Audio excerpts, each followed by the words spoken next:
मला खूप लोकांकडून प्रश्न असतो, "अरे, हा तर स्पॉट मी बघितलाच नाही, हे तर मी बघितलंच नाही." अरे मित्रांनो, कधी तुम्ही कुठल्या महाराजांच्या किल्ल्याला असो, गडकिल्ल्यांना किंवा ट्रेकिंग पॉइंटला किंवा नवीन ठिकाणी गेलात, तर केवळ त्याच स्पॉटपुरतं मर्यादित न राहता, आजूबाजूला जो परिसर आहे, तिथे जाऊन लोकांना भेटा, त्यांच्याशी चर्चा करा, त्यांची जीवनशैली जाणून घ्या, त्यांचे आचार, विचार, त्यांच्या पद्धती, त्यांची खानपान सर्वांची चौकशी करा. तुम्हाला काहीतरी नवीन शिकायला मिळेल.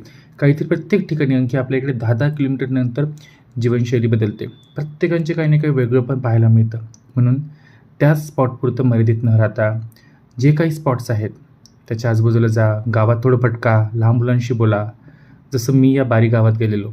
कळसूबाई ट्रेक तर केलाच, पण ट्रेकवरून आल्यावर आमच्याकडे 4 ते 5 तास वेळ होता. तर मग मी काय या गावात भटकलो इकडे-तिकडे. मंदिरं बघितली, दुकानं बघितली. या मुलांशी बोललो, की काय खेळत आहे, कोणत्या प्रकारचे खेळ खेळत आहेत, शेती वगैरे सगळ्या गोष्टी जाणून घेतल्या.